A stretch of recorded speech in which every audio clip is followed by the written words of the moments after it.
pero lo dicen en buena onda, ¿no? Bueno, los chiflas les dicen mamacita y demás, lo dicen en buena onda. Sí, pero ya, al ir en grupo ya se están cobijando. O sea que es también heterogénea la institución. Bueno, pues eso es lo que les quería platicar. Esta investigación me llevó bastante tiempo. Ahora, si me preguntan qué actualmente tienes que hacer todo ese rodeo para la investigación, no, yo creo que ya con el tiempo aprende uno.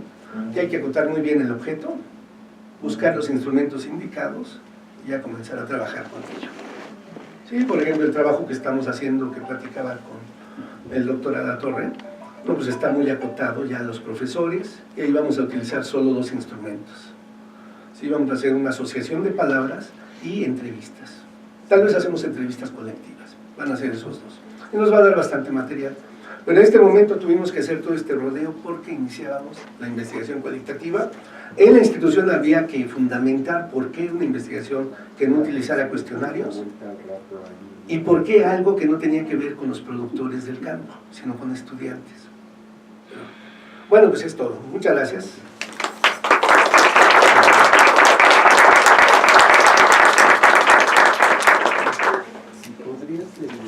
Podemos abrir una ronda de preguntas, de comentarios, si ustedes gustan, pues no sé si se les dieron tarjetitas o no, o si no, levantando la mano y haciendo el comentario al doctor Juan Manuel. Bueno, pues sí.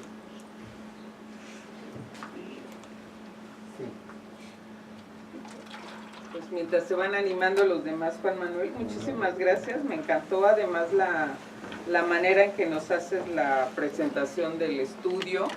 Yo ahí me quedé con una inquietud, si la forma en que haces la narrativa del estudio, tú podrías decir que va en la lógica de lo que es una autoetnografía.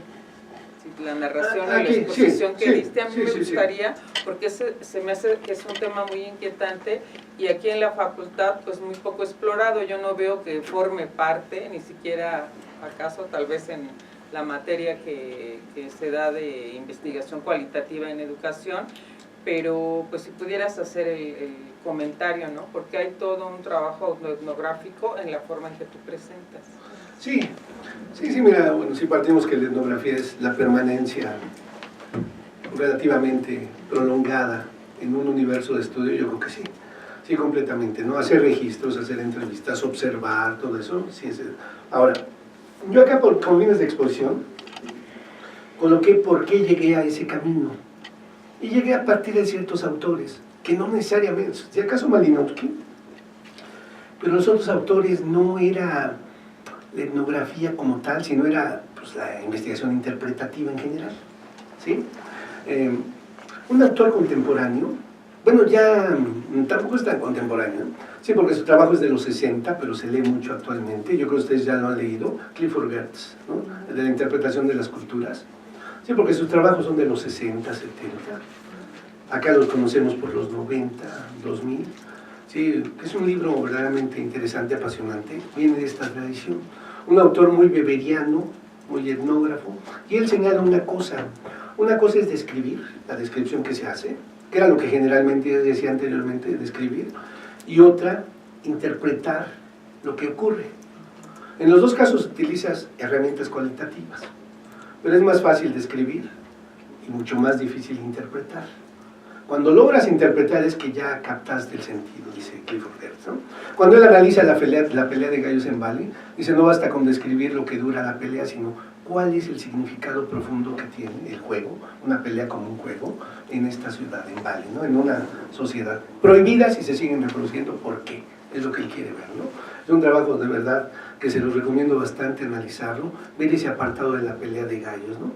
Bueno, acá lo que llegué a entender ahí, se puede hacer un trabajo de descripción, pero también habría que entenderlo, dónde está la trama de significados, como dice este autor, que operan en los universos de estudio, ¿no? Eso es lo más difícil. Sí, porque hay muchos trabajos cualitativos, ¿no? Describen. Hace poco presenté un libro, que me encantó el libro, me encantó, es sobre los académicos, su trayecto de vida, un trabajo interesante, porque los trabajos que yo he conocido, que me han dado para dictaminar, se basan mucho en el relato de vida. El maestro expone su vida, ¿sí? El investigador la clasifica y la coloca, ¿no? Y la va señalando. Acá lo que hace esta persona es una chica, muy joven ella, 38 años tendrá, ¿sí? Un libro verdaderamente impactante, ¿sí? Lo que hace es ciertas categorías para analizar los testimonios. Una cosa que ella parte, yo no analizo vidas, analizo discursos, ¿no? Textos. ¿Sí? Por eso le devuelve el documento a la gente que lo vea y lo vuelve, ya a partir de ahí dice, ya lo trabajo. Por ejemplo, una categoría que utiliza para ver los testimonios, ¿sí? De cada persona, ¿sí? Le llama a ella las epifanías, que son los quiebres que se dan en la vida. ¿Sí? Si la vida no es lineal, sino las epifanías. Bueno, aquí ya hay una categoría que le sirve. Otra, la incorporación, así varios elementos que le sirven y ya le da un sentido, ya una interpretación verdaderamente a los relatos de vida. Yo creo que eso es lo más importante en la investigación cualitativa, tratar de interpretar, como decía Frida al principio, no solo describir, sino interpretar, que esa es la tarea más difícil. ¿Cómo hacerlo nosotros? Bueno, y actualmente lo que hacemos nosotros, pues en seminario, ahí después, miren, yo considero que es esto, y hay otro que puede decir, no, estás sobreinterpretando. La interpretación, ¿cómo decía Max Weber que es? Es captar el sentido de la acción, o captar el sentido de las prácticas. ¿Por qué se hacen esas prácticas y no otras? Hace mucho, el doctor Sánchez Puentes me mandó a entrevistar a Gilberto Jiménez, que hace poco le dieron su honoris, no su emérito, emeritaje, ¿no? Sí, le dieron. Bueno, este doctor decía una cosa, dice, si queremos ser innovadores en la investigación, tenemos que utilizar alguna cosa que no se haya hecho. Y él decía esto de muchos trabajos antropológicos, dice, estudian lo que es la festividad en tal lugar, en este otro lugar, pero pocos han hecho el sentido o el significado que tiene la festividad en tal comunidad. Cuando eso hagan, estamos hablando de innovación. Y creo que podemos decir lo mismo en la investigación cualitativa, ¿no? Cuando se logra interpretar los sentidos, de por qué pasa eso, qué pasa, pues entonces ya estamos interpretando, más que describiendo. Clifford Geertz le llamaba lo primero, la descripción, le llamaba descripción ligera, a la otra le llamaba descripción densa, que en términos de Max Weber es interpretación del sentido. Yo creo que ese es el meollo de esto, tratar de llegar a eso. No es nada sencillo, ¿verdad? No se implica un seminario, no implica discusión. Pero... Doctor, ¿y cómo ves pues la importancia de una aproximación así interpretativa, ¿no? Su relevancia para entender los procesos educativos? Después de tu experiencia, de tu trabajo, No, pues yo creo que es importante. A ver, les voy a plantear algo, ¿no? Que tengo ahí los datos. Estoy a mitad del artículo, pero las actividades externas nos impiden terminar. Sí, miren. Hace 2 años hubo plantón de profesores en el Monumento a la Revolución, ¿sí? De la 22 y de la de Michoacán estaban, ¿no? Yo tenía un estudiante haciendo una estancia de maestría que era de la CENTE, de la 22, ¿sí? Ya saben cuál es la 22, ¿no? Sí. La CENTE, ¿no? La radical, la que se oponía a la que hacía plantones y demás. Y le dije, ¿por qué no hacemos un trabajo de representaciones sociales sobre la docencia con estos profesores? Dice, bien, yo conozco a varios, vamos. Hicimos una asociación de palabras y una guía de entrevista. Y nos fuimos. Sí, le dije a los chicos con los que trabajo, vamos a realizar unas entrevistas y vamos a aplicar la asociación de palabras y luego la trabajamos como redes semánticas. Lo hicimos, fueron 109 cuestionarios. No fue fácil, porque había que esperar en la tarde, algunos podían, otros iban a comer y todo, pero fue en el Monumento de la Revolución, en los alrededores, donde se aplicaron las asociaciones y se hicieron las entrevistas. Solamente pudimos 10 entrevistas y 109 asociaciones. Luego las trabajamos las asociaciones. Trabajamos una pregunta que es, ¿qué es el buen docente para ellos? ¿Qué es el mal docente? ¿Qué es la CENTE? ¿Qué es el CENTE? Pero una importante, ¿qué es la evaluación al docente? Yo suponía que vamos a encontrar cosas terribles contra la evaluación al docente. Porque pues así lo expresaban los medios, así lo expresaban los críticos, etc. Sorpresa. Cuando vemos las palabras con su peso, el tipo de palabras que mencionan, ¿sí? Y las clasificamos en 3 categorías, ¿sí? Positivas, o sea, sí que están de acuerdo con la evaluación al docente, las que son neutras o más académicas, ¿sí? Hacia la evaluación, y las que son de rechazo completo a la evaluación. Resultado, las 60% más o menos fueron positivas a la evaluación. 20%, no, eran como más o menos 20 y 30 y 28%, el 28% eran negativas y el otro 20% eran muy académicas. Si vemos las académicas y las positivas, no, pues es aplastante. O sea que solo un sector reducido estaría en contra de la evaluación docente. De ahí nos fuimos a ver, bueno, ¿qué pasa con los grados académicos? Encontramos que un porcentaje, sin nada despreciable de ellos, que era el 30 y tantos % tenían posgrado. ¿Sí? Gente que estaba familiarizada. Bueno, pues aquí estamos, dice un autor, la investigación cualitativa te puede llevar a cuestiones incómodas. Sí, porque esto no responde a los discursos que se manejaban, de que el maestro se oponía a la evaluación. Pues tal vez, y aquí también preguntamos a la gente, y yo les preguntaba en las entrevistas, ¿pero por qué vienes a la marcha? No, porque es parte de los acuerdos sindicales, que se tenía que cumplir un horario, o días, 3 días, y yo me voy, y otros 3, y así, sucesivamente, ¿no? Pero así el pleno convencimiento, pues no sabíamos, ¿no? Si era. Por lo que a ellos respondieron, pues era otra cosa de que ahí estaba imperando, ¿no? Mira, aquí de las personas que siguen la conferencia en Facebook, también hay preguntas. Aquí una dice, ¿cuál sería o podría ser entonces la innovación metodológica desde la etnografía escolar?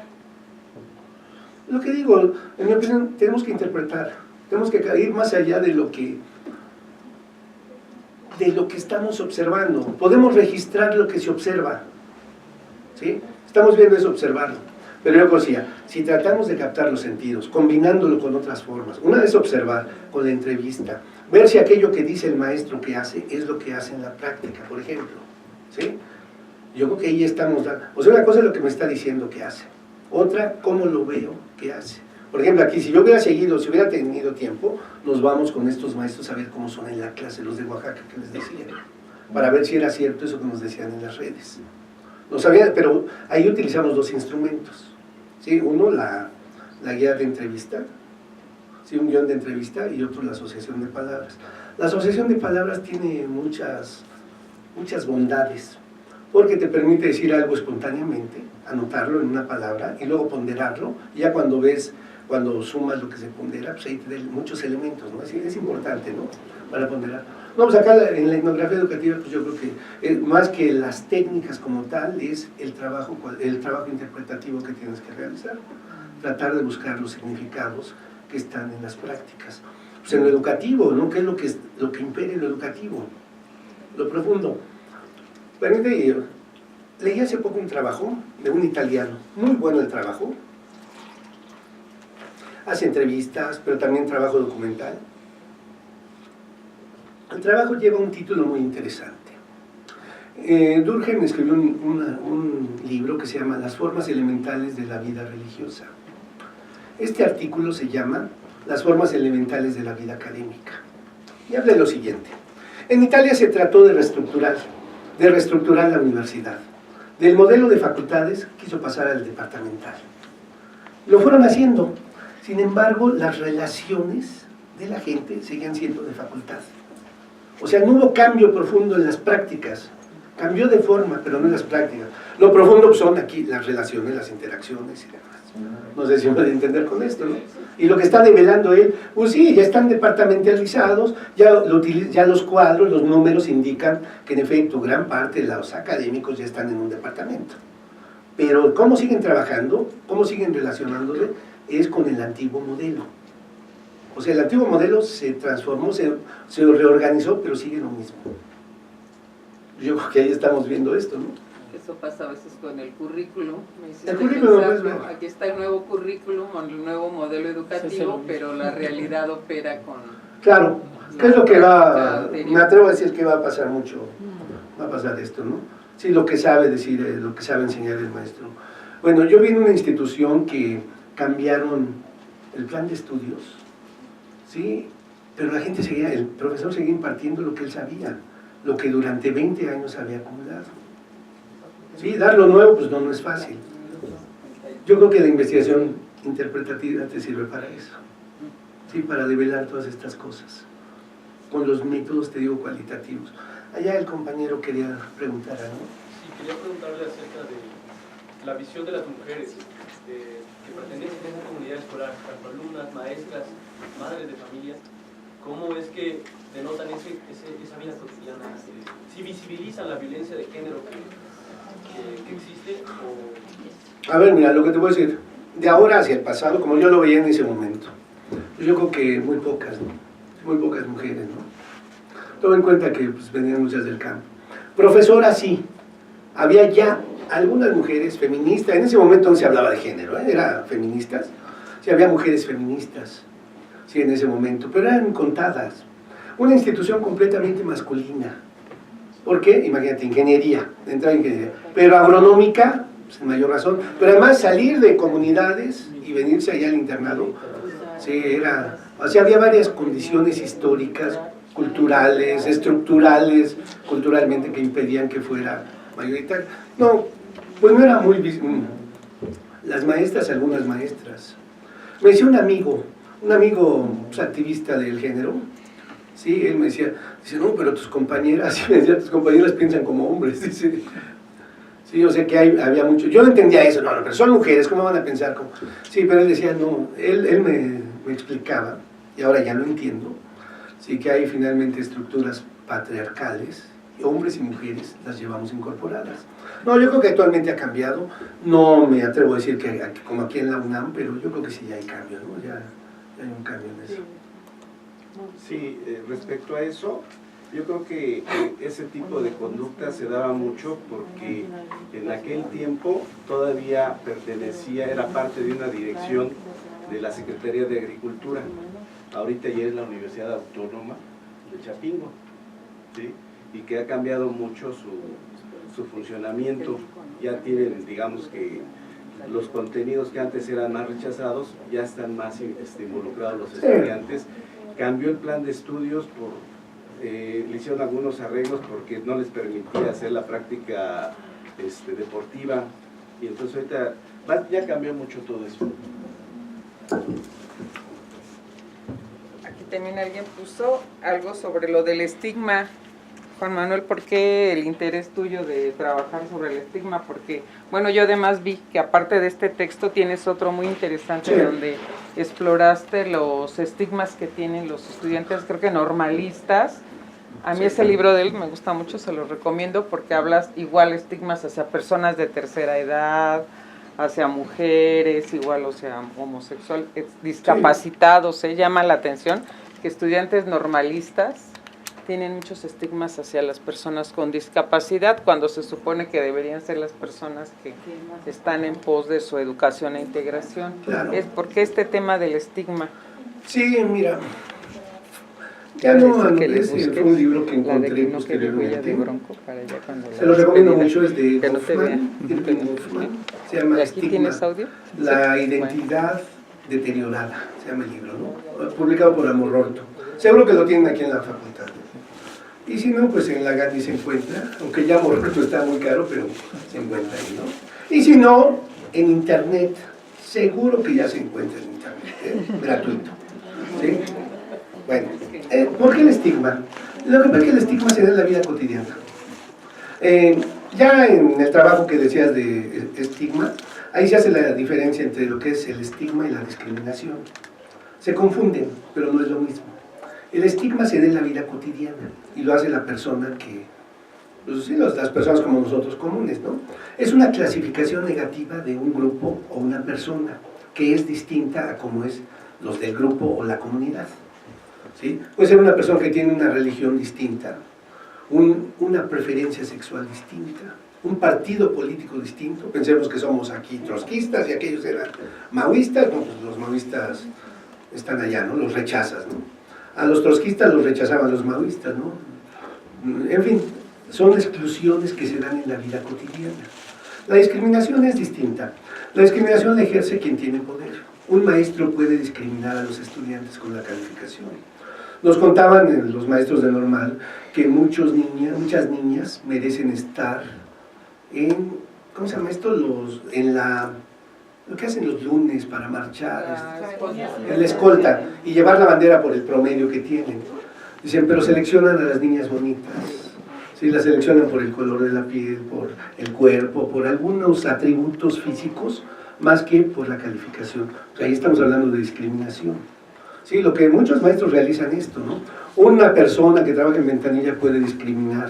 Hay esta discriminación estructural, sí, ayer lo platicaba con algunos alumnos, como en algunas delegaciones de la Ciudad de México no tienen problema de agua, todavía, sí lo van a tener, pero ahorita no hay tanto el problema de agua. Pensemos delegación Benito Juárez, Tlalpan, Coyoacán, sí, pero otras donde sí hay problemas severos de agua, Iztapalapa, ya no digamos Estado de México como Ecatepec, que problemas severos de agua, pues esa es una discriminación estructural, sí, discriminación estructural, pero la hace quien ejerce poder, quien diseña las políticas y demás. No, el estigma se da en la vida cotidiana, para clasificar al que es distinto, ¿sí? al que no es como la mayoría, lo clasifican, es generalmente un atributo negativo que hacen de la persona.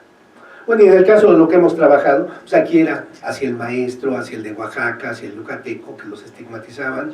En el otro caso contemporáneo que hemos hecho, bueno, de hace unos años, sí, los estudiantes normalistas, cómo clasifican a las personas de otra preferencia sexual, al indígena y todo, generalmente vamos a encontrar ese estigma. No en la totalidad de los estudiantes, pero sí en un sector importante.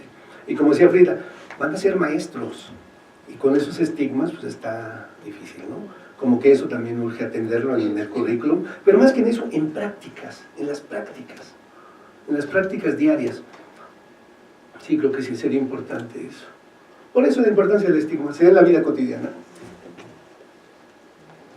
Ya habiendo entendido como toda la visión que tienen estos alumnos acerca de pues, los métodos de enseñanza, las ciencias sociales y todo lo que comenta, en su opinión, ¿cuál sería como alguna manera en la que podrían cambiar estas visiones que tienen en un escenario que de alguna manera muestra como cierta resistencia, como menciona, Sí. de parte de los profesores, del mismo sistema? Mira, yo ya me salí de esta institución hace tiempo, me vine acá a la UNAM, pero me gustaría regresar. Sé que ya cambiaron, ya hay nuevas carreras. Por ejemplo, ya está agroecología. Y agroecología, el mismo nombre te lo dice, ya es una carrera distinta, ¿sí? Sé que la agroecología ha llegado a varios espacios, a varias carreras ha llegado la agroecología. Ya no es solo enseñar la explotación de la tierra, sino ahora convivir con la tierra. No hay que agotar la tierra. Sí, ya cambió eso, la visión. Yo creo que va a tener que... Pienso que no puede cambiar solo por un contenido de materia, ¿no? Tiene que cambiar en el paradigma agronómico, ¿sí? Ese paradigma que ya está agotado, hay que renovar ese paradigma. Ayer me di la tarea de buscar algunas publicaciones en revistas agronómicas recientes y encuentro ya nuevas temáticas, ¿eh? La agricultura sustentable en campesinos de café en Chiapas, o sea que ya no es el paradigma agronómico dominante el que todos quisieran seguir, sino que hay otras prácticas. Esto obviamente te va a llevar a cambios en los contenidos, a la incorporación de otros profesores con nuevos enfoques, ¿sí? De mayor número de mujeres. Yo creo que va a ir cambiando, pero yo creo que es más lento el proceso, ¿no? No es tan fácil. Comparto, creo que un currículum está dentro de unas estructuras mayores, ¿no? Dentro de ciertas representaciones, podemos llamarle. Y en este caso también responde a las condiciones